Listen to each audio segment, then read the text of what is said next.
Live from Columbia, this is Sports Talk on the South Carolina Radio Network. Be a part of tonight's show. Call us at 800-956-7266 or email talkback@sportstalksc.com. Now, here are your hosts for Sports Talk, Phil Kornbluth, Kevin McCrary, and Tom Hayes. Very well contested battle right now, and I want to see them. And we've created a bunch of 1-minute situations all week, putting them under duress in tough situations when they've got to manage the clock and manage the offensive football team. And Saturday they had a good judgment there, Phil. Good evening, everybody. Welcome into Sports Talk, South Carolina Radio Network. It's a Friday night. We're all back together again in our beautiful Learfield studios, downtown Main Street, Columbia. Phil Kornbluth, Kevin McCrary, Professor Tom Hayes. Jarmart behind the bulletproof glass. He is Jared Rogers Martin. He will butt in from time to time. And Carson Mason is here as well. Hope you've had a great day. Looking forward to a tremendous weekend. We've got a big scrimmage at Clemson this weekend, a big scrimmage at USC tomorrow as well. Scrimmages that will go a long ways towards setting the lineups for both teams, though Clemson is pretty much set in most of their spots. There's still a couple of places where things are up for grabs. South Carolina, you'd have to say, is one big question mark, except maybe on the offensive line. Most everything else is pretty much wide open right now as they shuffle players in and out and around and try to find the right fits for the right situations. Today over at USC, they had a day off. First time in 10 days they have not practiced. They've gone every day since they started.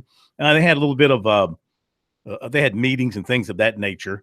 And we met with Will Muschamp, surprisingly. He was not scheduled to meet with the media today, but he came over after we met with the co-offensive coordinator, Brian McClendon, and the special teams coordinator, linebackers coach Coleman Hutzler. So coming up tonight, we'll hear from the Gamecocks here on Sports Talk.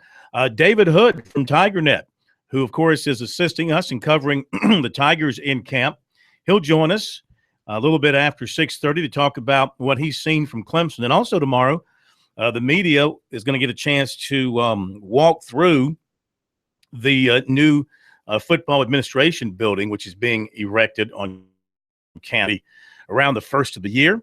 It's supposed to be a very, very special building. We'll talk with him about that. David Shelton on some high school football tonight. We are actually only 6 days away from the start of the season because we've got games on Thursday nights, including a team that will contend for the 2A championship in the Mighty Vikings of Latta in a big rivalry opener for them against Lakeview. The other night when I was at South Carolina State, Darius Leonard and I were about to fight over that game. I was about to slug college kids now. That's well, you know, he was talking some smack to me about Lakeview's dominance of Latta, and I was about to have about had my fill up. They're not just Gators down there; they're wild Gators. Wild Gators. Yeah. He was only telling the truth.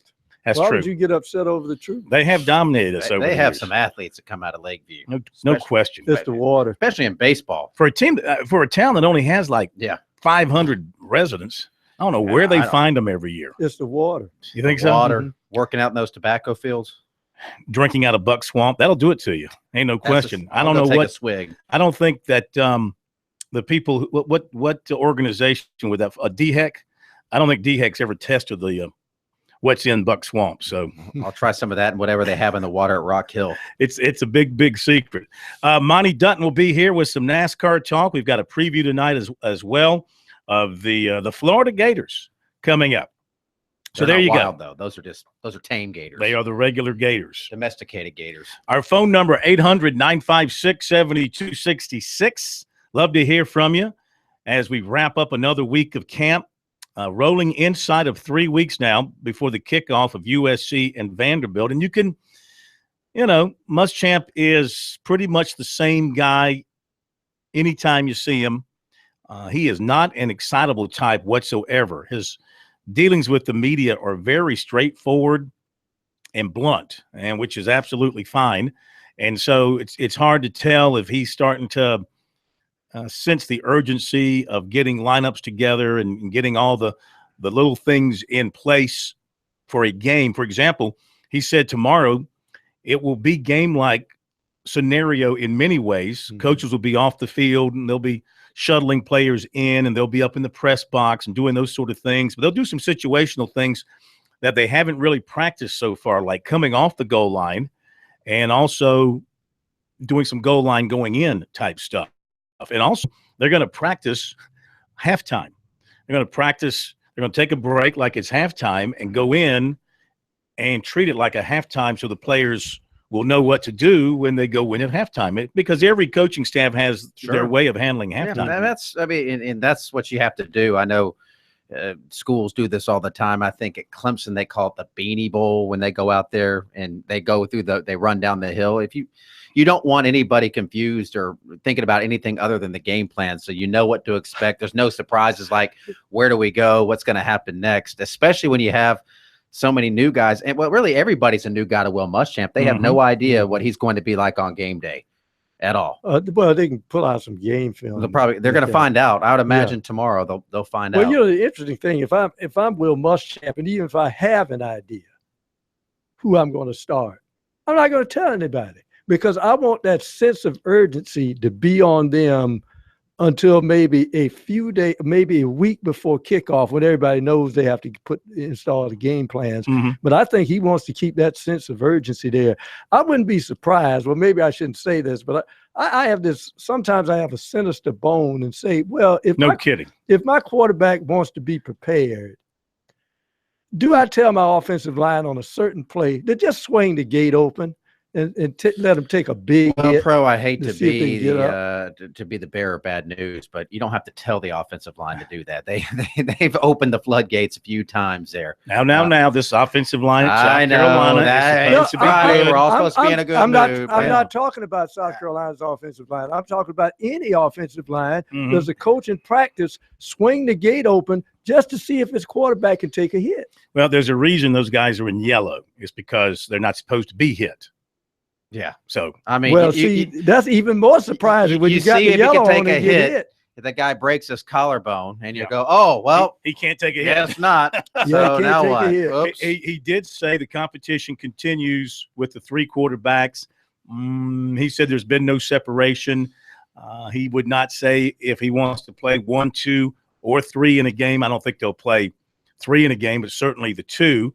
And you'll hear from him coming up shortly. David Williams, he said, we've all made too much out of what little bit we've been able to see in practice so far, and seeing AJ Turner running and Williams not running until the 4s or whatever, or running with the 2s. He says there's still around, and sometimes Williams is up, and sometimes it's been Turner who's been up. So. He started it.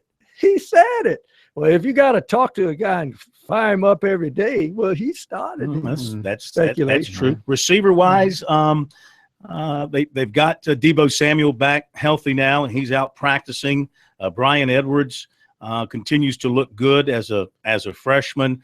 The 2 other freshmen, Banks and Davis, they like those 2 guys as well. He mentioned them. But they've got to come on at wide receiver. They got to develop more guys at wide receiver. Tight ends they feel pretty good about. And defense, it seems like they're settling in on some guys. It looks like it's going to be Dante Sawyer right now at one defensive end. The other defensive end, the Buck defensive end, will be Darius English. Looks like they're moving Quay Lewis inside, and it will either be Ulrich Jones next to him or Kelsey Griffin next to him. Now, I was under the impression that Quay is going to move inside on third down pass rushing, but could be on the outside still on first and second. Well, based on what they were doing yesterday, he was inside, and they had Darius English at Buck, and they had Dante Sawyer at the other side. Of course, Lawrence Bryan is out for 3 to 4 weeks. They'll miss him. That opens the door for Brunson. Well, they really like Brunson. He has been one of the shining stars among the freshmen on the defensive side so far. He's going to play. He'll be in their linebacker rotation. He's a burner. Yes, a good one, K-Mag. Not bad. Well, that's actually Bunsen, but come on. Yeah, close enough. Science jokes are great, aren't they? Hit a break. We'll come back, take some calls, and let you hear from Muschamp right around the corner here on Sports Talk.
Well, we've come off the road from the Palmetto Pigskin Tour tonight.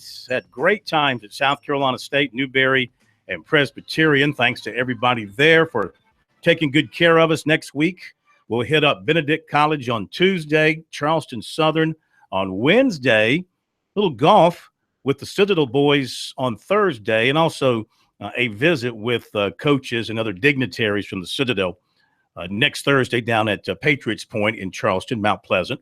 Looking forward to that. By the way, if you follow our Twitter account, maybe you saw this, maybe you didn't. I posted a picture of the Bronze Derby on Twitter last night, sitting in the trophy case there at Presbyterian. They won the last Bronze Derby and probably the final Bronze Derby that will ever be contested. And truly, it's one of the iconic sports trophies in South Carolina history.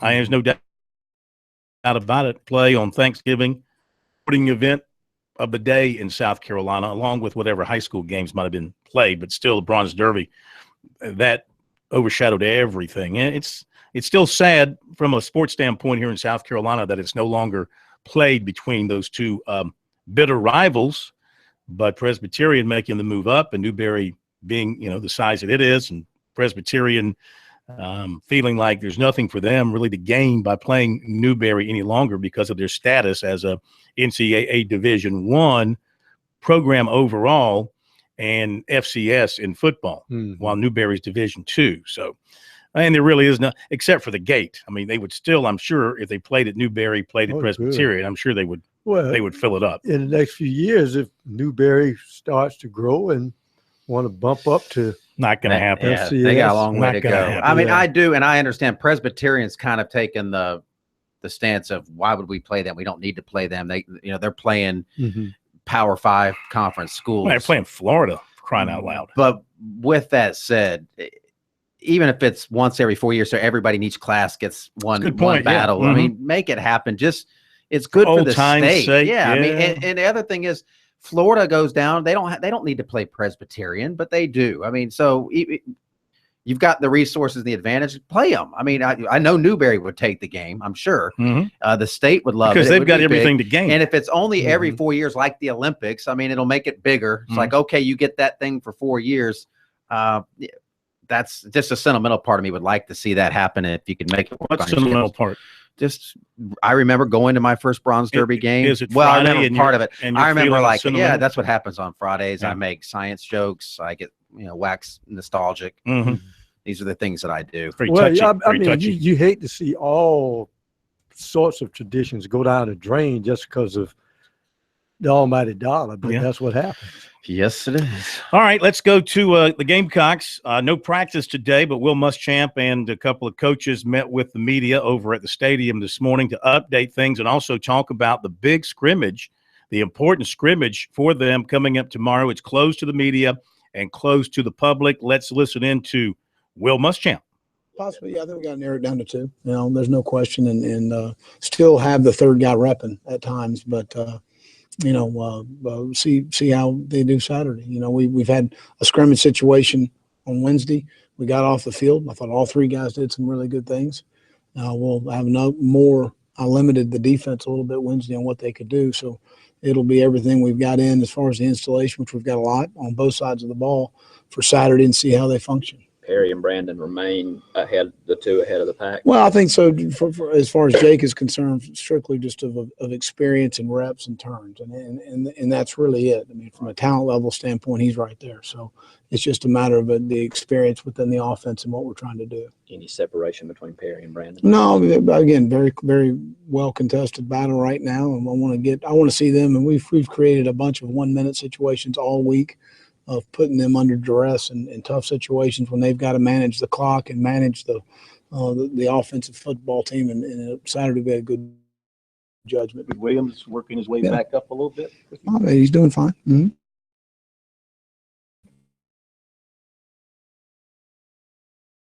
Right now, I mean, I know you guys are only seeing a limited number of practice. I mean, there's AJ's repping with the third team at time, depending on rotation, and it's about reps. It's about getting guys. And we haven't released a depth chart unless Coach Finks did. From the simple reason of right now, it really doesn't matter. It's just about turns and reps. We're rolling a bunch of guys in there and getting guys, turns and reps. That's what we're worried about right now. Well, does the offensive philosophy, what you guys are trying to do, change depending on who the quarterback is? Well, I think so, obviously, with Brandon's legs. That does change some things, obviously. But Perry and Jake are both guys that are good enough athletes. You've got to account for them defensively. Will, how much weight will y'all put on tomorrow, especially in some of those areas like receiver, maybe the secondary, where you got young guys and guys still trying to work their way into the mix a little bit? As far as tomorrow and that scrimmage situation and seeing them in that kind of environment? Oh, it's huge. I told our guys, the choices and decisions you make on the field, what kind of football player are you? What kind of toughness do you have? What kind of effort do you display when the coaches are off the field? What do you know? How far along are you? Obviously, there's some guys we're sitting as a staff understanding and knowing we may have to help this guy a little bit here as far as alignment and some of those things are concerned. So there's no question that it's a huge judgment day for how those guys will respond to the situation. Is it going to be straight game situation tomorrow? Well, it would be more situational, and we're going to obviously incorporate special teams within it. But our plan right now, or really my plan going into it, we're going to meet as a staff at 1:30. But started off with a normal kickoff situation, and then. I always like to put the defense under some duress. We'll probably put the ball in the 8 going in, immediately, facing some adversity and having to handle that and see how our guys respond to that. But we need to get some goal line work. We need to get some coming off the goal line work. That's something we haven't repped so far in camp. More red zone work, some move the ball, move the field. And then we're probably going to use a halftime, go in the locker room, show them how we run halftime. I think that's important for them to get exposed to that this Saturday and next Saturday, and then come out and I'll put 10 minutes on the clock and we'll have a 21-21 game and play out the game. I think it's important for our staff to go through all of the game management situations that arise, the different things that happen. We're a new staff, albeit I've worked with Rope and T-Rob and Coleman and Mike and Lance and all these guys for a long time. I think it's important for us all to go through that. We'll have a press box operation Saturday, just like game day. So that's how we'll incorporate it. And within those 10 minutes, we'll incorporate the special teams when they come up as far as punt ball, kickoff return, and those sort of things. All right, Muschamp, from his visit with us earlier today, we also talked to the co-offensive coordinator, receivers coach, Brian McClendon, and the special team and linebackers coach, Coleman Hutzler.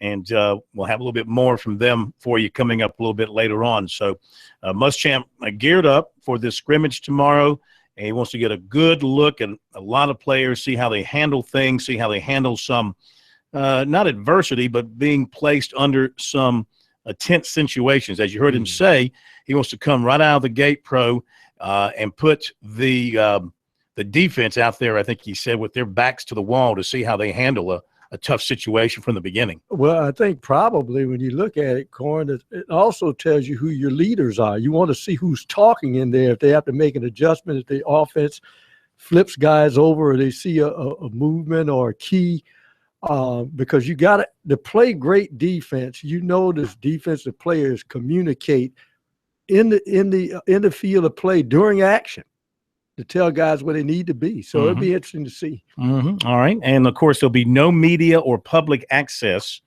and there'll be no media interviews after the scrimmage tomorrow. I'm not even sure the school will put out a report on the scrimmage. They might. Now, Muschamp will have a conference call on Sunday afternoon at 2 o'clock, and we'll put that up on our website, SportsTalkSC.com, as soon as it's completed, and we'll tweet out things that he says. That's the idea, is for him to review the scrimmage at that time. Clemson tomorrow, they'll have their scrimmage, and they will have media access after their scrimmage tomorrow, and we'll have that up on the website for you as well tomorrow, SportsTalkSC.com. Speaking of the Tigers, David Hood coming up after the break. We'll chat with the big man up at Clemson from TigerNet, who assists us in our coverage of the Tigers in camp, get his thoughts on what he's seen and also what he knows about what's going on with the building of the new administration building for football over at Clemson. There's going to be a tour of that given to the media up there tomorrow. David's coming up in a moment.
Back we are, Sports Talk South Carolina Radio Network from downtown Columbia. Phil Kornbluth, Professor Tom Hayes, K-Mac, Kevin McCrary, and Jar March, Jared Rogers Martin, Carson Mason. Everybody's got a nickname here. We welcome in Mr. Hoodwink, David Hood, from Tiger. Hey, if I'm distracted while talking to you, you'll certainly understand. We've got beach volleyball going on at the Olympics, little female beach volleyball, and sometimes I glance up at the monitor and it distracts me a little bit. So if I get off course here, you'll understand. What are you doing? Sounds like he's cooking a little supper there. Yeah, David. Yeah, how about that? Yeah, because I've got the wife with the torn Achilles, so I'm distracted by cooking, and then I've got a little USA basketball on the tube. Whoa! Who's got the torn Achilles? Nikki does. Well, she did it last week. How'd she do that? Believe it or not, walking. I mean, it's one of those weird things. We went into the doctor, and they said, well, you realize this is an injury that happens to old white men when they're out playing softball or basketball, but she is a young white woman who did it while walking in the airport. Oh, my goodness. I'm sorry to hear that. Give her our best. I will. She's sitting right here with her foot up right now, icing it and trying to snap her fingers to make me cook faster. Yeah. Well, I noticed the quality of the work with her not being working then. I've noticed the quality has gone down somewhat too. So way down. Yeah. We've got to have her back. So, absolutely. Hopefully she's not on the show for too long. Coverage is dropping off. Is she questionable for Auburn at this point? She says no. Now, I told her that she's done for the year. Yeah. But she says I can drive her right up to the gate at Auburn, just break every rule in the book, and hand deliver her to the press box. Use that handicap sticker, man. You got one. Get you one of those things. I wish I had one because it would come in handy right now because she's definitely gimpy. Yeah. Okay, to the Tigers, and you've had a chance to see them, the opportunities they've given you guys to get in there, and, of course, you've been around talking to them. And I'm of the opinion, I've said it here on the show, that based on what I hear from you guys, I don't think the Tigers will ever lose a football game again. Are you thinking along the same lines? Yeah, probably not thinking along those same lines. I've been around this game too long to think that. And that's the thing about this team. Is just talking with somebody else that this team is talented. This is probably the best looking team that I have seen under Dabo Swinney, just as far as from a physical standpoint. But there's still question marks there. And then, I'm a big historical guy. I hate it when my favorite baseball team signs a guy who's been on the disabled list 27 times in the past 3 years, because I say that's what you're going to get. And you look at Clemson historically, haven't won in Atlanta since 2003, haven't won down at Tallahassee since 2006, haven't won at Auburn since 1950. Huh. So going to have to reverse a lot of historical trends this season if they want to go undefeated. Yeah, this is true. But, I mean, they've got the talent, and they've got the quarterback, and they've got really – you sense the confidence on this team, because last year you had guys like Shaq Lawson, guys, real leaders from whom everybody fed from. Do you see that with this group? And I guess maybe it starts with Watson? Yeah, I think it starts with Watson. I think it starts with guys like Jay Guillermo on the offensive line. And then, defensively, you've got quarterback Tankersley. Bimbleware is probably the one real vocal leader that they have. And, I was talking to one coach out there yesterday, and he said, this is just a little different group than last year. They're a little bit quieter than last year's team was, but they're maybe even a little bit more focused. So I don't know how you take that. I don't know if that's good, if that's bad, but I think it's probably because this is a younger group than maybe they've had in a while. Couple of the, 3 freshmen that you guys have been really high on and writing a lot about, and the coaches have followed up with the comments. Trayvon Mullen, Xavier Kelly, Tavian Feaster, all living up to expectations coming out of high school thus far. Yeah, so far, hearing a lot of really good things about Trayvon Mullen. He's a tall kid. I thought, he was a little underweight when he got here, but he's up into that 185 range. And talking to Cordrea yesterday, he said he's just a guy that, he's in the film room all record of Mackenzie Alexander. So, that's good to hear. Tavian, because people say, hey, do you think Tavian's going to start? I'm going, do you remember that there's a guy by the name of Wayne Gallman on this team? And I think Tavian's one of those guys the coach is just going to have to figure out ways to get him on the field. I'm not sure that he's really going to take a lot of snaps from any of the running backs that they have. But they have to figure out, is it going to be in the slot? Is it going to be on third down, kick return, punt return? Special teams are going to have to find a way to get him out on the field and get the football in his hands. But, I mean, who are you going to take snaps away from? You're not going to take Artavis Scott off the field. Ray McLeod is playing very well. Hunter Renfrow is Hunter Renfrow. Where are the snaps going to come? Well, that's it. That's what, I was talking to Tony Elliott about that the other night, and that's why he said, whether it is we get him on the slot, run 5 receiver package, special teams do some kind of packages for him, maybe on first down. They've got to find some way to do it. But, there's a lot of playmakers who've made a lot of plays over the years on this team right now. Yeah. Well, you can be very deceptive with a guy like that because some people think that his position later on may be wide out. So you can line him up anywhere and really confuse the defensive coordinator. As far as Clemson's defense is concerned, They reloaded last year, surprised a lot of people. In fact, probably saved a couple of ball games early while the offense got their sea legs, especially the Louisville game. This year in that secondary, what are they doing? Do you see in this scrimmage coming up a sense of urgency placed on them to see how they handle pressure situations? There is. I mean, I think that's one thing that, I've noticed so far just in the scrimmages we've been allowed to, or in the practices we've been allowed to watch. Dabo will go grab a player, and maybe it's a young player like Trayvon Mullen, and then he'll call out somebody like Mike Williams, and he'll say, okay, now you two go head to head, and he's trying to stress them, and I think you're going to see that even more tomorrow. And to me, the question on the defense is not a question of talent, but people say Brent Venables has done this, 2 years in a row. He's been able to rebuild the defense, and I say, yeah, but, Ben Boulware had played a lot of snaps when he stepped in for Tony Stewart last year. Shaq Lawson had played a lot of snaps when he stepped in for Vic Beasley last year. Now you're replacing guys who, are replacing them with guys who haven't played a lot of snaps, like an Austin Bryant, like a Cleveland Farrell who hasn't played a lot, like a Kendall Joseph who hasn't played a lot. Is it going to be Mark Fields? Is it going to be Ryan Carter? Van Smith over in the secondary? You got guys that just don't have a whole lot of experience. And to me, that's the biggest question mark. Not talent, but experience for those guys. All right, very quickly, we got a little over a minute. You get a chance tomorrow to walk through the new construction site of the administration building. And how far along is it? And what do you expect to see over there tomorrow? Well, I mean, I expect to see a whole lot of girders and concrete floors. Yeah. Not close to being done. But, I think the video that we saw this week, this thing is going to be a game changer.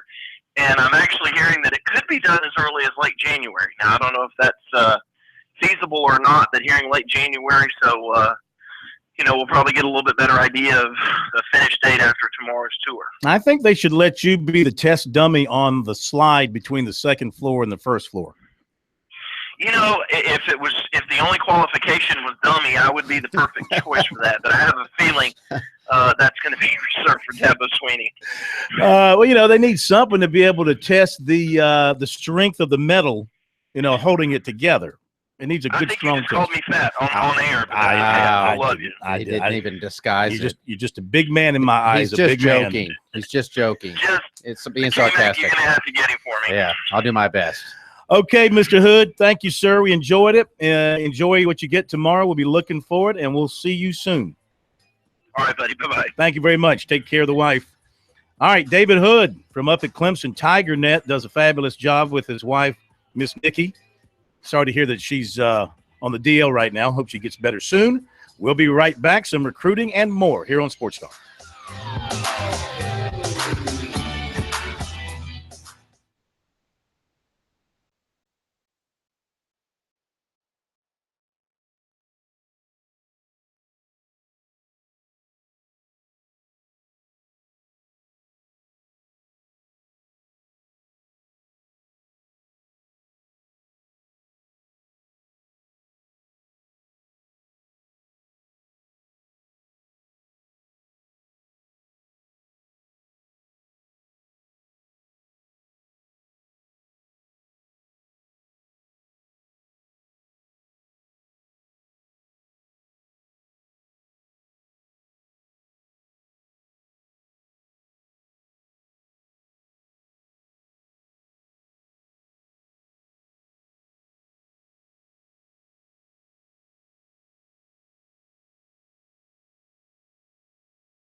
Make sure you check out the website, SportsTalkSC.com. It should be your favorite website.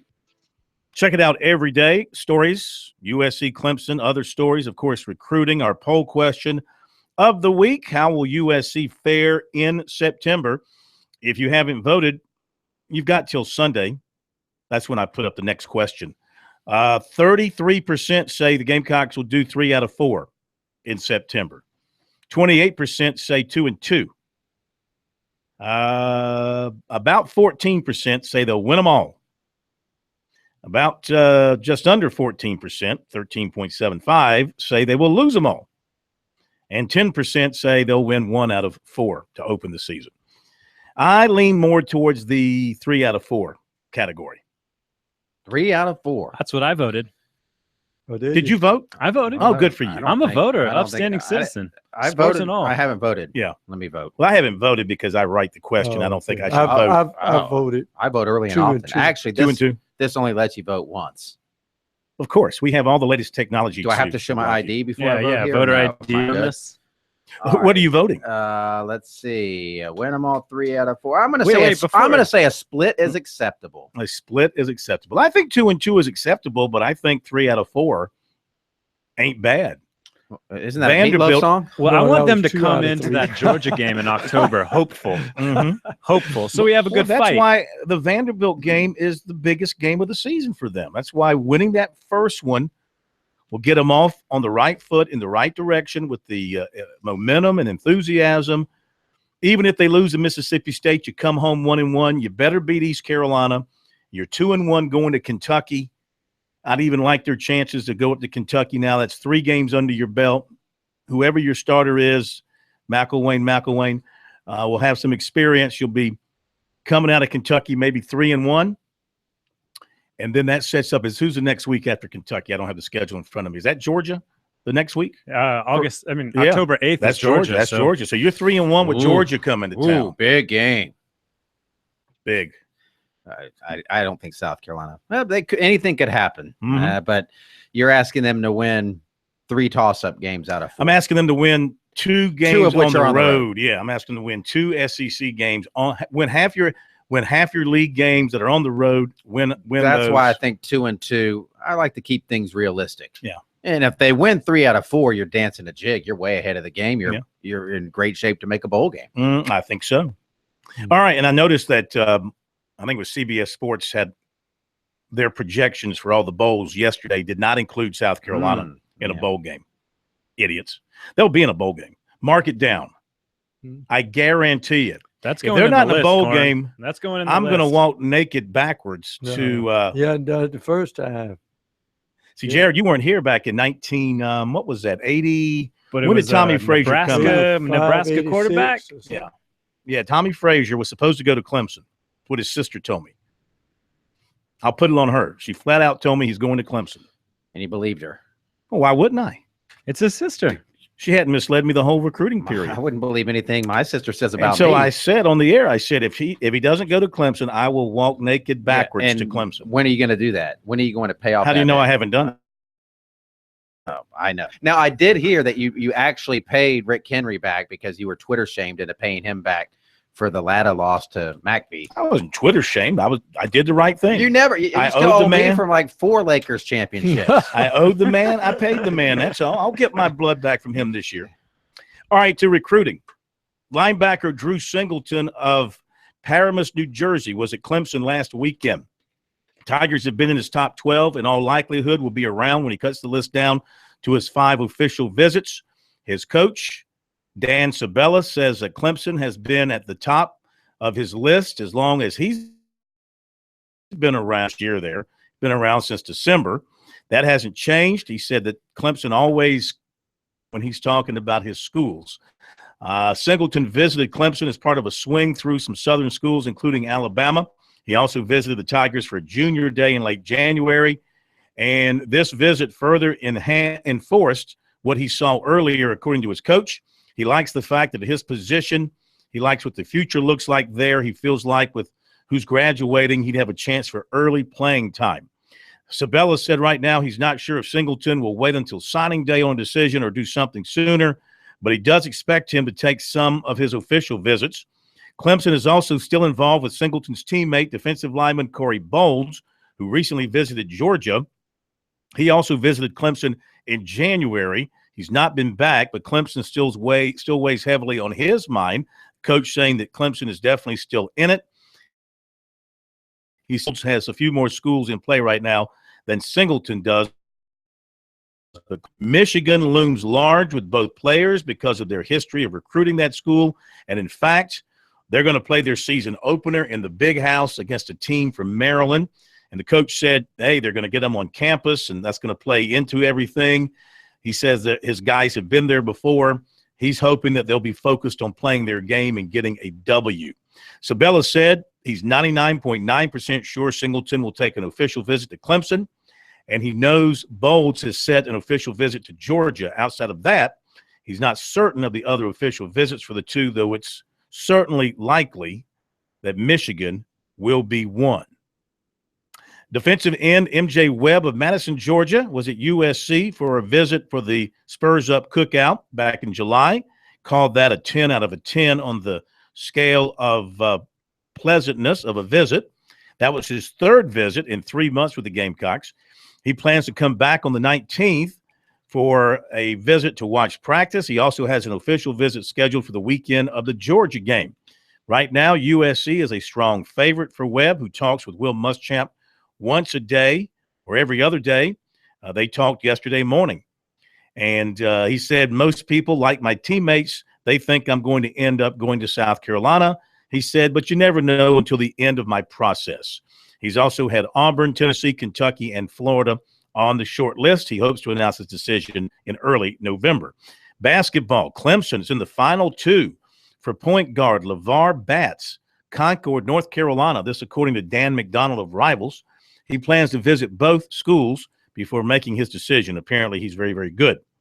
Point guard C.J. Roberts of North Richland, Texas, has set an official visit with Missouri for September 15th. He also plans to visit Louisiana Tech. USC offered in the spring, but he's not heard much from the Gamecocks lately and feels they have cooled on him. That could be because USC recently offered Jay Morant, the point guard from Crestwood, and they might be more interested in him.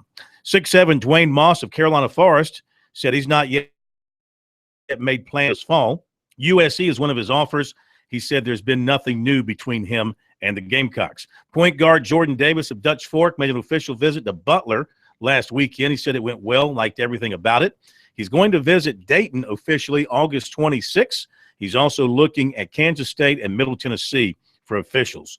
Shooting guard Peyton Broughton of London, Kentucky, announces on Monday he has Clemson in his top four, along with UAB, UNC Asheville, and Eastern Kentucky. He visited Eastern Kentucky earlier this week.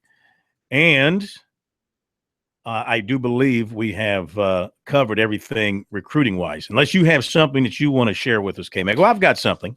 Oh, well, fine. Something I forgot to mention. What a tease. I had this nugget. Running back DeAndre Swift of Philadelphia, down to Clemson, Penn State, Florida State, Georgia, and Alabama. He's going to announce his decision on September 1st.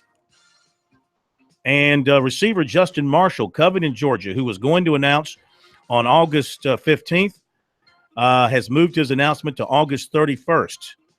He says he needs a little more time. He's been favoring Louisville, but USC has been hot on his tracks as well. And 2018 Burns receiver DeMarcus Gregory will visit USC tomorrow for their practice. All right, K-Mac, what you got? No, I'm going to save it till Monday now. My moment's been spoiled and soiled, so no. You soiled yourself again, huh? Yeah, got excited. Okay, that'll do it for recruiting. Don't forget to check it out over the weekend, every day, every night, every morning, every afternoon on the website, SportsTalkSC.com. We'll be right back.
Live from Columbia, this is Sports Talk on the South Carolina Radio Network. Be a part of tonight's show.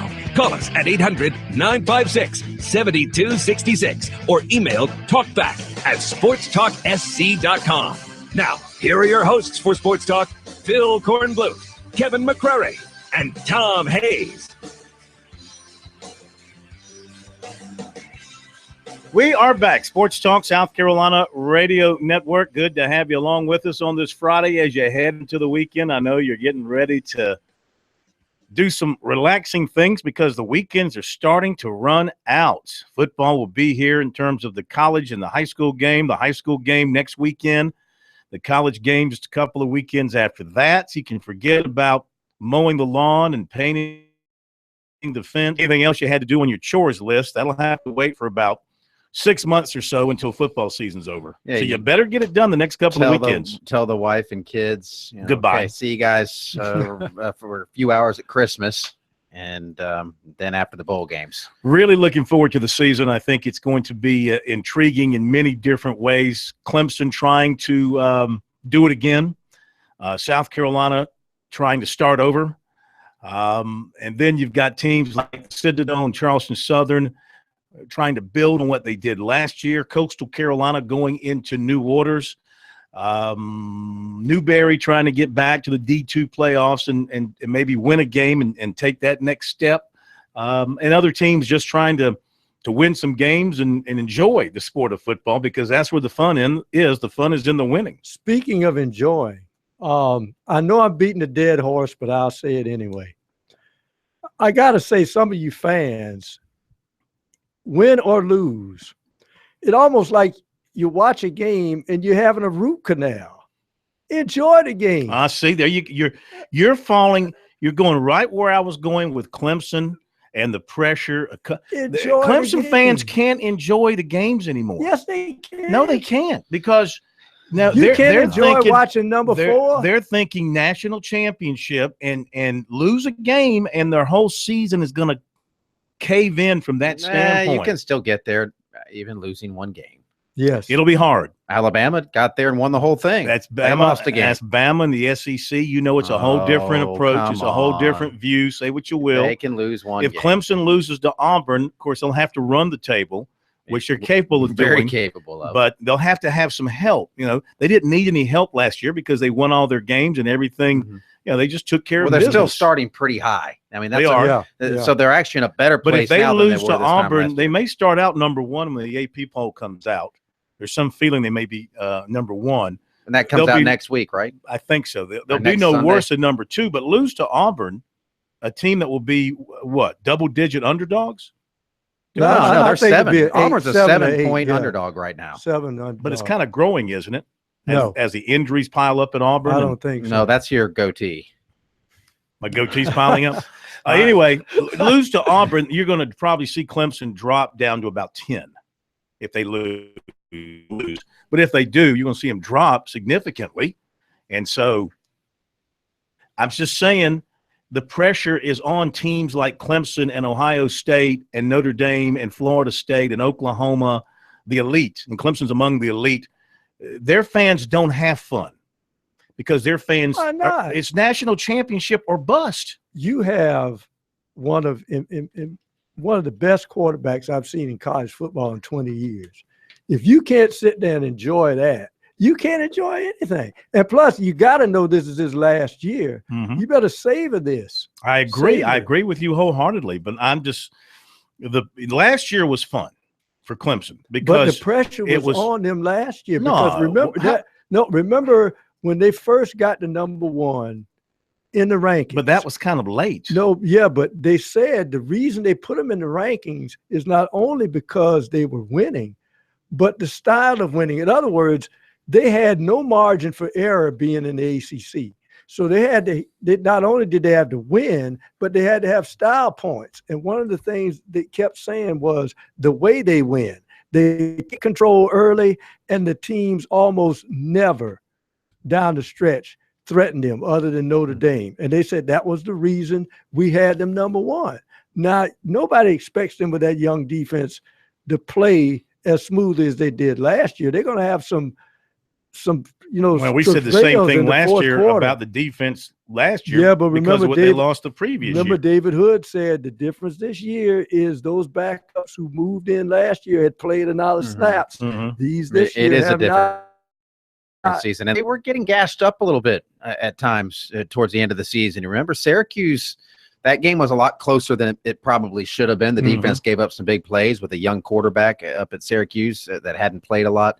So it's going to be a journey, but I don't think fans aren't going to enjoy it. I mean, you'd much rather be in that spot where you have a chance to win every game and win a national championship rather than going, I just hope we win a game. Talk to me if they lose. I want to see. So you would rather be a South Carolina fan right now, wondering if you're going to win 4 games, or than a Clemson fan that has a chance to win 15. Well, I mean, I wouldn't want to be a fan of either. I'm not a fan. I'm a professional journalist. I'm saying, would you rather, if you were going to be a fan? I didn't say you. I'm a fan of the. I'm not asking you to become a fan. As a Packer fan, it's hard. I mean, the season's hard because I'm thinking Super Bowl. So every year. Did you get that Yankee shirt like DiMaggio's rookie season? You like it? Hey, it's literally A-Rod's parade in Boston right I hope now. he hits 3. They're in New York. I mean, in New York. They're playing Boston, aren't they? No, they're playing Tampa. Like yeah, 2 out of 3. Here's Our wretched team went up to Fenway and took 2 out of 3. We're only 3.5 games out. How many guys of the did Jackie wild Bradley card. Jr. throw out in that game? He could have thrown out 1, but they stopped him at third base. And he eventually did score. Very smart play by the Yankee third base coach. But anyway, back to the topic in hand. And in just a moment, we're going to USC co-offensive coordinator, Brian McClendon. You asked that question. I mean, as a Packers fan, expecting the Super Bowl every year. I mean, it's hard to watch the games. To win every game, and I'm expecting to get to the Super Bowl. I mean, that's you. You're a cheesehead. I mean, that's not a normal person. But you got to remember that the Giants tank my fantasy league every year. Here's the difference. The Giants can stumble through the season, which they did a few years ago, and finish 9-7. And guess what? They had the Vince Lombardi Trophy at the end because they had a postseason tournament. Right, but nothing was expected. So it was fun for their team. It was fun for their fans. Last year was fun for Clemson fans because they did not expect 14 in a row last year. They thought they'd be very good, and they thought 2016 this year would be the year, but last year was supposed to be kind of a build-up to this year, and it all came together. Now they're going to have to deal with the pressure of being the hunted versus being the hunter. But then again, if you look at it, different approach. When South Carolina was enjoying one of their 11-3 seasons, when Central Florida was marching back, I didn't hear fans say, I'm enjoying this season. We almost lost. We let those guys go those 2 late touchdowns. They were complaining then. And Dabo Swinney's made this point, and I actually buy into it. Clemson's been the hunted for a while. They're getting everybody's best shot. In the ACC, it's been Clemson, Florida State. Who did they play last year that they weren't the hunted? Everybody goes after them. Clemson has that victory. They get everybody's best shot. But it's hunted on a different level now. They might have been the hunted regarding the ACC. Now they are the hunted like Ohio State is, like Florida State has been. The national media is paying attention. Absolutely. I mean, they're going to be under a bigger spotlight. No question about it. Yeah. Now, South Carolina hopes to get there one day, but they've got to take it one day at a time as they build their program under Will Muschamp. It starts with Vanderbilt coming up in a couple of weeks. It starts with the scrimmage tomorrow.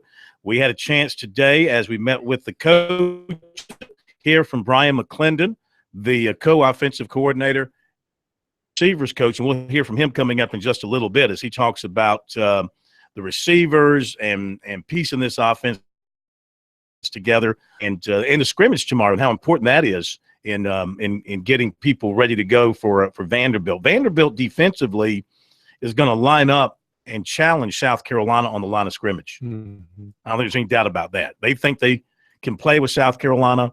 They think they've got the athletes to line up with them, even though they lost, as we mentioned yesterday, they lost a offensive tackle. It was an offensive tackle they lost for the season. They lost a quarterback too. So it's been some tough games for South Carolina up in Nashville. Even good South Carolina teams have struggled there. So, all right, we'll hear from him coming up in a little bit. David Shelton, right around the corner here on Sports Talk.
Well, if you can't wait for the start of the high school football regular season, there's some high school football out there for you tonight and maybe some tomorrow with the jamborees and scrimmages and all that as we get ready for the regular season to commence next Thursday night. There will be some games next Thursday night, and then the week 0 games a week from tonight. Our high school football scoreboard shows here on the network commence next Friday night. And once again, we'll have with us our good buddy David Shelton from the High School Sports Report and the Charleston Post and Courier, who is at the Sertoma Jamboree in Charleston tonight. David, how are you? Doing good, Phil. How are you doing tonight? We're doing great. Good to have you with us. Reading your tweets from last night, sounded like attendance was off a good bit, and of course, some of the big name schools not participating this year in Sertoma. Yeah, without a doubt, the creation of the Dorchester County Showdown, which includes Somerville, Fort Dorchester, and Ashley Ridge. That's 3 big population schools. That hurt.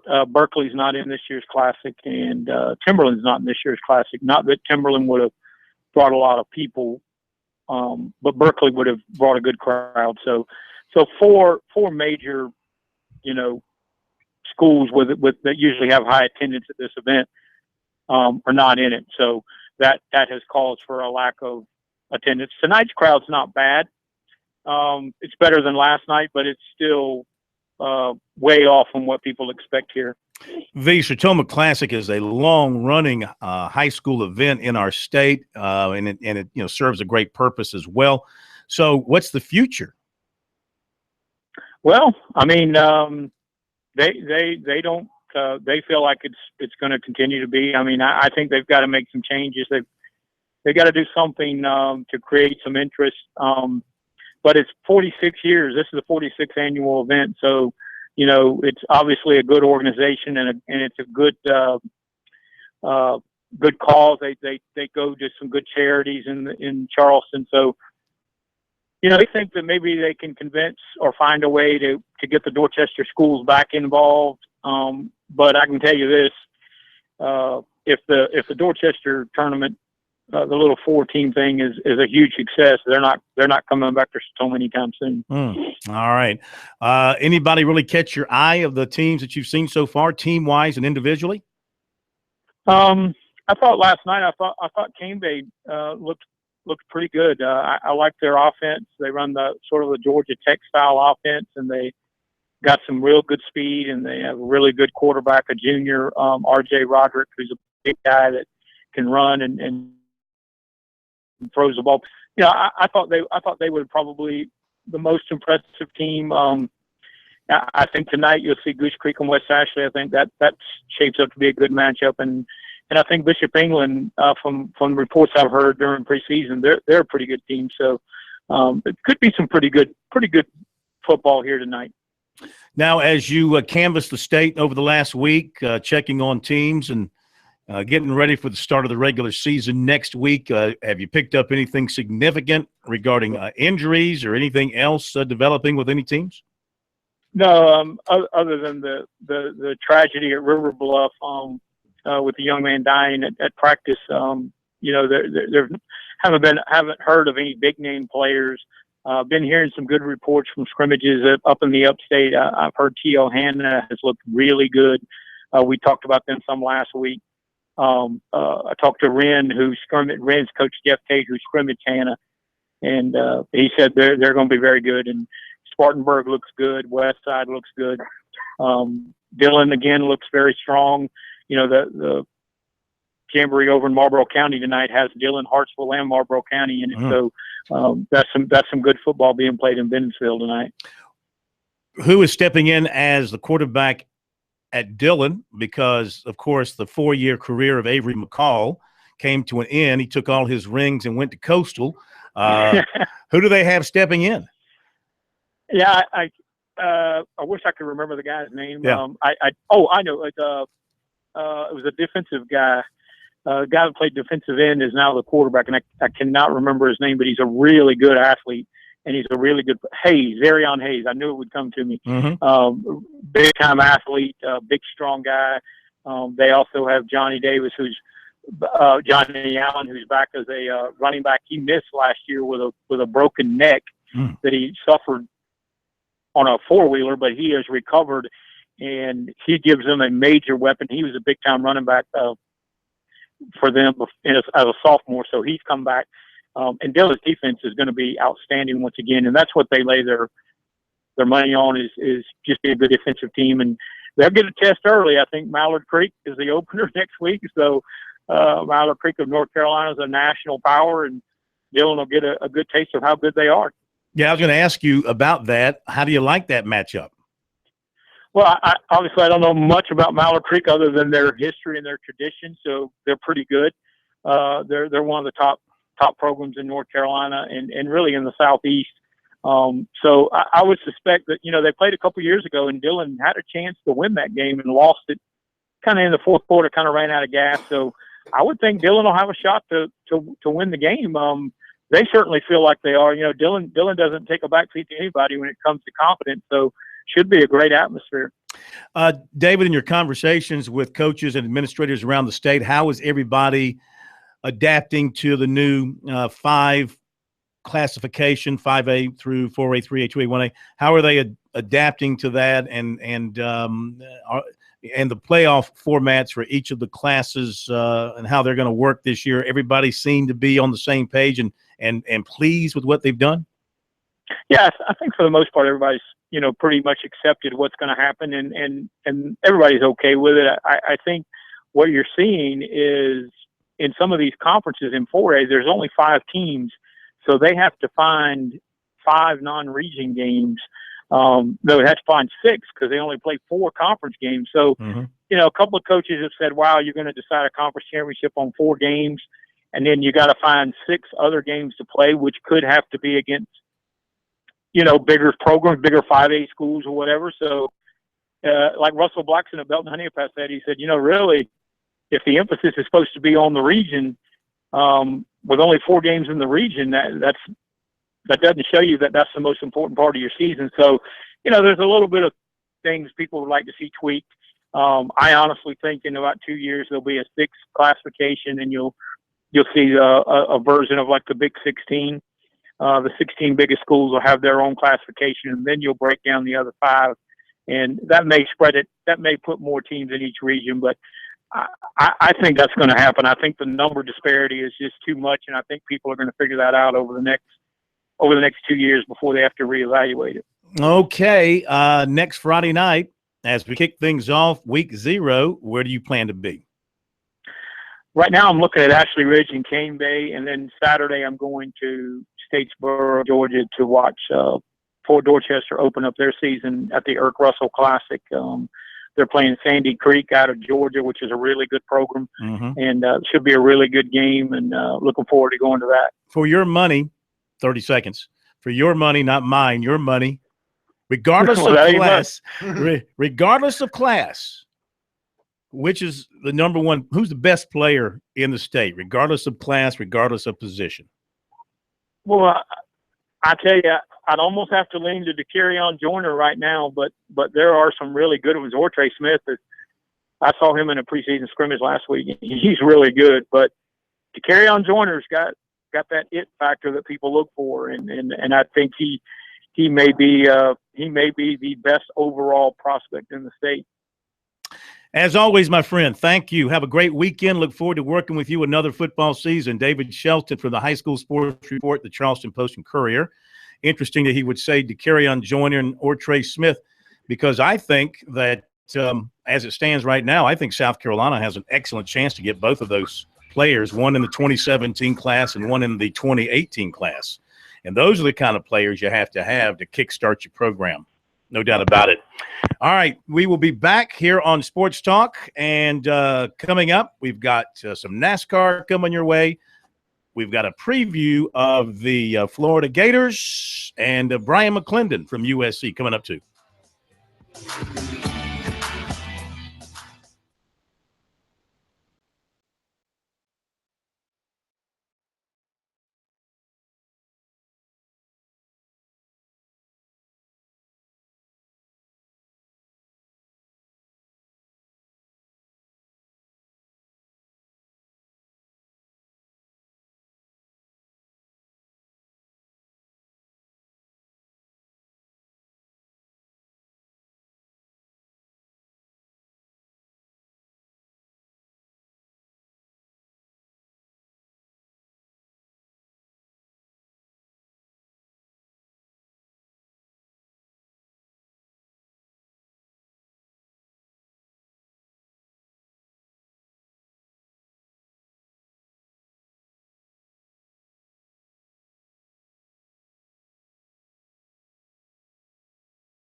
Yeah, it's already been kind of a bad day for the United States in the Olympics with the women's soccer team losing to Sweden. They got outblonded. They didn't get blinded. They got outblonded by the Swedes. And now the men's basketball team having a bit of a scrum with Serbia.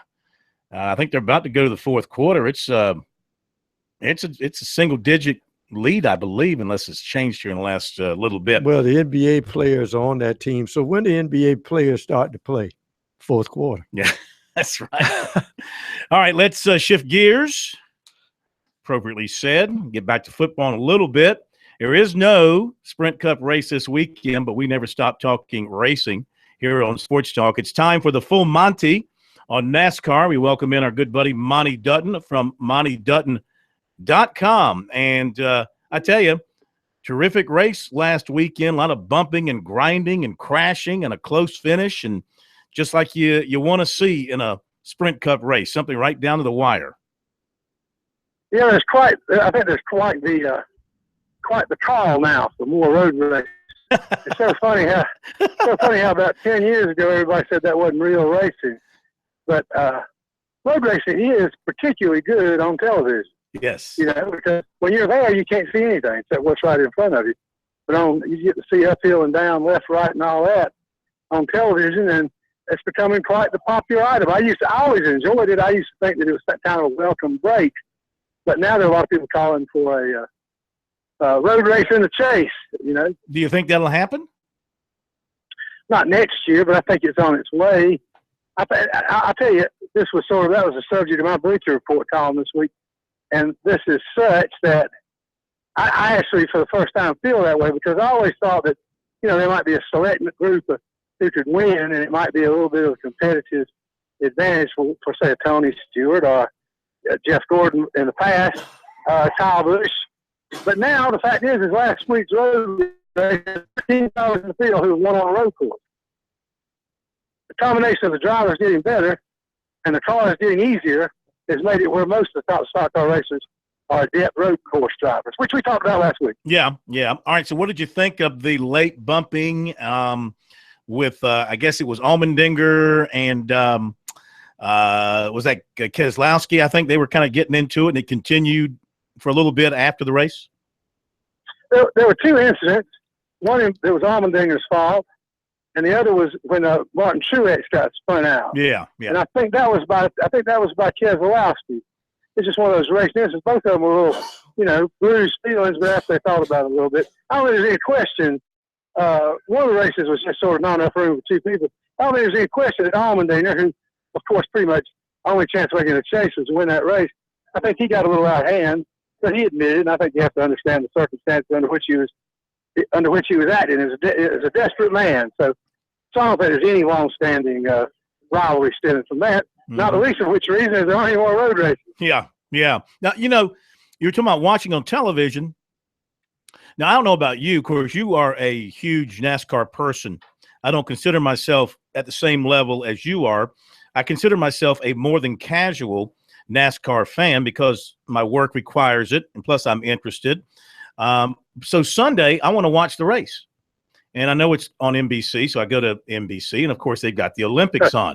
So I go to the NBC Sports Channel, and of course they've got the Olympics on. Now I'm totally lost. I had no idea where to go to look for the race, and I just stumbled upon it on the I think it was on USA. Yeah, it was on USA. Yeah. So my point is, how many casual race fans, maybe a level below me, who might have wanted to watch the race, couldn't find it? I think a lot.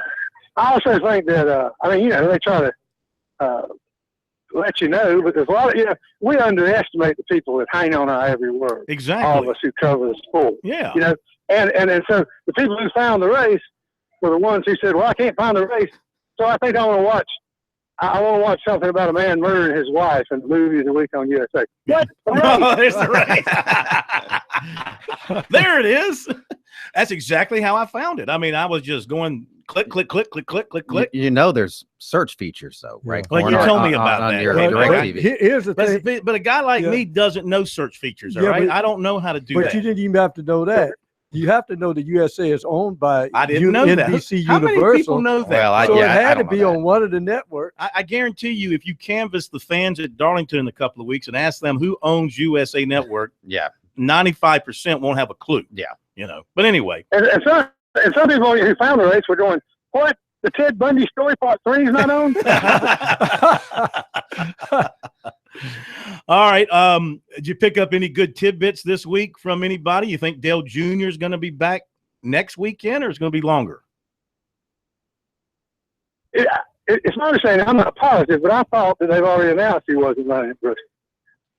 You may be right. You may be right. That's one of the places that he could win. Mm-hmm. So it's a shame because, you know, he still could make the chase if he won a race. But if he doesn't run anymore, that I question his ability to do so.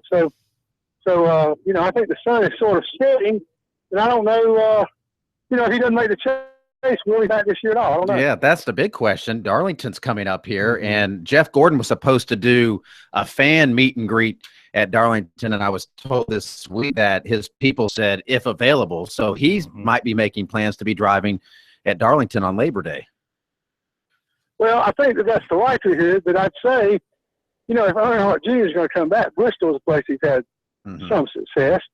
Darlington is not a place he's had some success. So I think if I were, you know, obviously, if it, you know, if the guy can't go, if doctors won't clear him, he can't do it. But I'm sure that I'm sure that Earnhardt Jr. would love to run Bristol. Yeah, I would think so. I'm on the NASCAR website now, and the top headline is TV schedule. Find USA Network on your system. So I guess that's where they've got the Xfinity race this weekend from Mid-Ohio is going to be on USA, huh? Yeah, that's probably that's probably the major reason that unusually this is an open day. I suspect that the fact that the Olympics is going on, I expect that NBC had some lobbying in that. Because otherwise, it doesn't make a bit of sense. And that's how you got sidetracked and watched 3 hours of beach volleyball, right, Corn, instead of the race? Yeah, I had no interest in beach volleyball until I stumbled upon it. The 48. I particularly like those Olympic sports, but I don't know at all what they are. Hey, how about the paint scheme for the 48 car for Darlington to honor Earnhardt and Pearson? That's pretty strong. The Wood Brothers number 21 is the one that I think is really gorgeous. It has the, you know, the truth is they've been saying that they were running the old paint scheme for years, but the old paint scheme was candy apple sparkly red, and usually they use just bright red, and so that car has the same type of stripes down it that Pearson's great car did. So Pearson in some sense is being honored 2 different ways. Yeah, I remember the time that David Pearson took us around Darlington in a real race car, and one thing they did for him that they used to do for him when he was racing. They had 5 sticks of gum taped to the dashboard. 1 stick for every 100 miles. Did you know that, Monty? I did. Oh, I figured you did. Yeah, come on. You're not going to get one by Monty. I did know that because I'm an expert on David Pearson. He was my hero. Okay. I thought I could sneak something by you there. Yeah, 1 stick of gum for every 100 miles for David Pearson. Monty, enjoy your weekend off from the Sprint Cup race. I know you'll be watching Xfinity, and we'll catch you next week before Bristol. All right, thanks for having me as always. As always, thank you very much. You can get more from Monty on his website, montydutton.com. And, of course, he also writes for what's the group he writes for? He mentioned it? Bleacher Report. Bleacher Report, yeah. Bleacher Report, too. So you can catch Monty's stuff there as well. USA 79, Serbia. It's not Siberia. Serbia 73, but that's where they'll go. USA men are going to go to Siberia. Yeah. They lose this game. We'll be right back.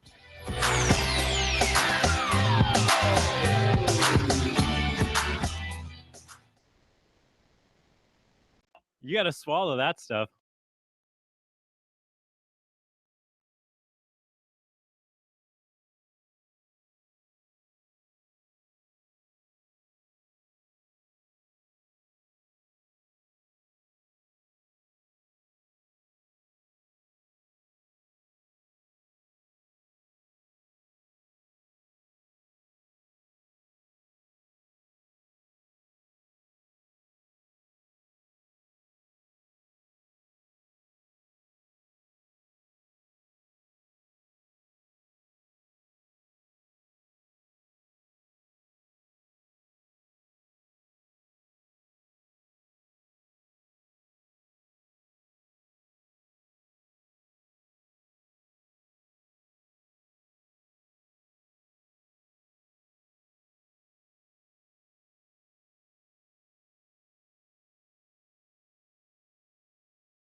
right, let's continue with our SEC ACC previews tonight. Carson looks at the Florida Gators.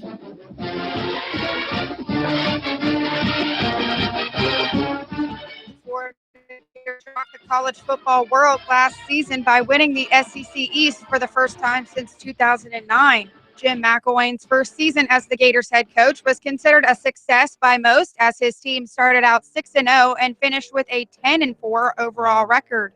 Let's not forget the Gators' ugly finish, though. They were outscored 97-24 in the last season, and they did suffer a harsh 41-7 loss to Michigan in the Citrus Bowl. That said, McElwain has turned a new leaf and is already pleased with what he's seen in this year's spring practice. Our older guys have grabbed these younger guys. You know, we were able to get 12 of them in at mid-year, which was great. I had an opportunity to go through spring practice. That really helped us. And then, you know, the 12 new guys in that joined us here in mid-June, just seeing how our older guys have helped those guys along is something that I'm happy to see. The question on everyone's mind in Gainesville right now is who will be starting behind center. The quarterback battle will come down for students Luke Del Rio and graduate transfer Austin Appleby. Del Rio is the son of Oakland Raiders head coach Jack Del Rio, and he sat out of the 2015 season due to transfer rules. Before arriving at Florida, he played at Oregon State in only 3 games, all of which were losses. Appleby, on the other hand, graduated from Purdue in 2015, where he redshirted his freshman season and played in 16 career games. In 2014, Appleby started 7 games and finished with a 1-6 record with 10 passing touchdowns and 11 interceptions as the starter. He started 4 games last season for the Boilermakers, going 1-3 overall. Many speculate Del Rio will be the one to land the job despite his lack of NCAA playing time, but McElwain hasn't given any hints away and will use 2-a-days to help him make the final decision. You know what? I'm excited to see us at that position. And the way Luke is in Austin both have kind of elevated the guys around them. It'll be fun here during 2-a-days to kind of see who takes that step. Whoever the quarterback is, he'll have to deal with Florida's inexperienced offensive line, which gave up 45 sacks last season, the most in the nation. You know, obviously our offensive line play has got to get better. That's something we've already talked about, and Pat, you and I have talked about it already. And yet, you know, those 3 true freshmen that played last year had an opportunity to kind of learn under fire. And I'll be excited to see what they learned as we get back. You know, ideally what we'd like to be able to do is be 10, where you had, you know, kind of backups at each one of those spots. Whether we get there or not, I'm not sure. Usually in a rotation of 9 is ideal. You know, you've got to have versatility at the center spot, and that's something that we've got to make sure we have as well. Luckily for the O-line, veteran left tackle David Sharp will return for his junior season. You can also expect to see Martez Ivy, the nation's #1 offensive line recruit in 2015, have a standout sophomore season too. The Gators will begin their season in the Swamp against the Minutemen of UMass on September 3rd. Some of their notable regular season matchups include at Tennessee in Week 4, at a neutral site against Georgia in Week 9, and hosting the Gamecocks in Week 11. We'll round out the regular season against in-state rival Florida State November 26th. For Sports Talk, I'm Carson Mason.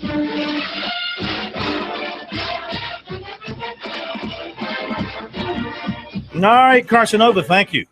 Great job as always. Now, the Gamecocks, by the time they take on Florida, of course, they hope to be playing for something big, and they hope to have a respectable team. They're working, of course, on developing several new players, including out at the wide receiver position. We talked with Brian McClendon, not just us, several other members of the media and a group. Spoke with him over at Williams-Brice about the development of the wide receivers and the big scrimmage coming up tomorrow. Here is Coach McClendon. Every coach has to do a good job of looking at one personnel and what they do well and kind of find a focus and kind of get good at something. I think it's kind of hard, especially nowadays, to get pinpointed into just saying, hey, this is our style and this is what we're going to do and this is how we're going to do it. I mean, just because if you look at just hypothetically, if you say, you know, you're one of the top 5 playmakers you have or 3 receivers, then why would you take one of those guys off the game if philosophically you play with just 2, if that makes sense what I'm saying. So I think you just got to kind of look at that, and kind of let those guys kind of dictate on who's going to be out there the most for you, and then just kind of go from there, because those are guys that give you the best chance to win games. Will your style change depending on who's quarterbacking the team? Not so much. Not so much. I think, the grand thing about it, I think all those guys that are competing right now, man, I mean, they have things in common. Obviously, they have things that make them different too. But, all of those guys can go in there and operate what, kind of what we like to do in all facets of the offense. Yesterday, we saw Dawkins and Charleston in with the first team. Was that just the way the rotation worked, or have those guys made a jump? Well, I think everybody's done a good job of making the jump. Right now, it's just where the rotation is. You like to kind of get guys matched up with different quarterbacks, so they're not just always kind of getting timing with one guy. So when they do happen to get in there rotation wise, that doesn't throw that part of it off. Do those 2 guys look like they'll be in your regular rotation somewhere? If everything keeps progressing, I think those 2 have a good chance. Yeah. Debo and Brian, are you just being easy with them as they come back from the hamstring? I think you got to be very, very careful with hamstrings. It's one of those things that obviously Debo last year, I mean, he was out all year with the hamstring, just because if you're not managing it the right way and you put him out there too fast, and then that's when you get the big boy where you have 2-3 months, So, just trying to kind of prevent that and just gain strength and flexibility and everything else. But those guys are progressing really, really well. They did. They did everything yesterday. So I mean, just kind of keep those guys coming on as well. What kind of receiver can you see Debo being when he stays healthy? Debo has a wide skill set. He's a guy that's he's hard to guard in the sense of, he plays with a lot of strength, very quick, good hands. He can make those traffic catches, which is essential in this league, and especially with how good DBs are. But also tracks the ball very well. Does a good job after he has the ball in his hand. So I think he's unique in that sense, just because he can kind of do a lot of things across the board. So to kind of pinpoint him down into what, just saying, who is he? I mean, he's Debo. All right. Brian McClendon, USC receivers coach. Now, Clemson did practice this morning. Physical workout and periods of hard rain and sunshine involved. They'll hold their second scrimmage of the week in the stadium tomorrow, closed to the public. Sweeney says it'll be a very important day. They'll spot the ball in certain areas of the field to assure they practice from all situations. He said they're going to let the guys play. This will be the answer to a preseason game for them. But he was pleased with today's workout. In yellow today, Jay Guillermo still has a concussion, Jalen Williams hamstring, and Ryan Carter shoulder. And they signed 4 players who've been committed, who've now signed their scholarship papers. Quarterback Hunter Johnson of Indiana, linebacker defensive end Logan Rudolph of Rock Hill, Northwestern, linebacker William Spector of Calhoun, Georgia, and offensive lineman Blake Vinson of Citra, Florida. So that allows Clemson to talk about these guys and have unlimited contact. This note from Vanderbilt, another offensive lineman has gone down for the year. 2-year starter Andrew Jelks will miss his 2nd consecutive season because of a knee injury. He announced that information last night on Twitter. And at Mississippi State, quarterback Elijah Staley is transferring. He was battling 3 others for the starting job, and now he's leaving. So they're down to 3 there at Mississippi State. USA is up, 7? Oh, only 4. And Siberia's at the line. So that's Serbia. Serbia's at the line. I call them Siberia. You want to be Siberia. I know who it is. Sure you do. K-Mac, have a great weekend. Pro, have a great weekend. Jarmark, great weekend. Carson Nova, great weekend. All of you have a great weekend. Thanks for being with us. Another big week. Next week begins on Monday. We'll see you then.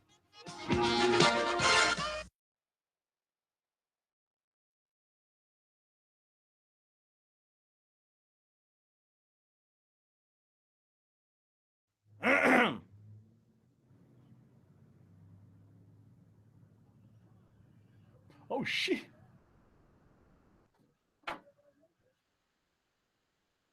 Take the bucket. You don't need a 3. Yeah, they don't take it.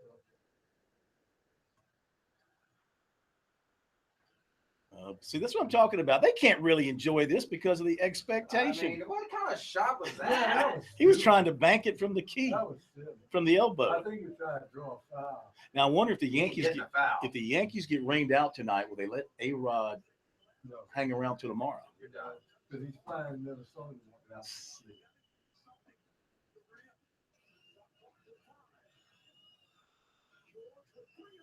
Oh, that was a choke shot. Then hit the rim. No, got a chance to tie it. Foul him. There you go. I believe in fouling before they shoot the 3 and then blocking out on the lane. Yeah, don't let them. You have to do something. Instead of just making one shot, you got to make one, miss one, get a rebound, and make So much has to happen. But coaches don't do it. They don't. They're scared of that rebound on the foul lane. Well, just teach how to block out. But guys don't know how to block out. They foul. Plus, I still got to make the first free throw and miss it, not get a lane violation. Larry Bird and Magic and Michael never let this happen. You're not the dream team by any means. Yeah, but you got to remember one other thing. Yeah, let me just see what those guys who playing the dream team, a lot of those guys, they were spectating. They were looking at the guys playing their game. Are you saying they don't respect these guys the same way? No.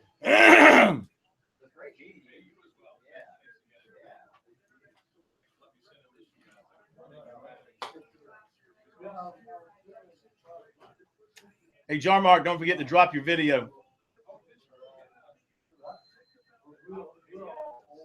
Your video, the feed.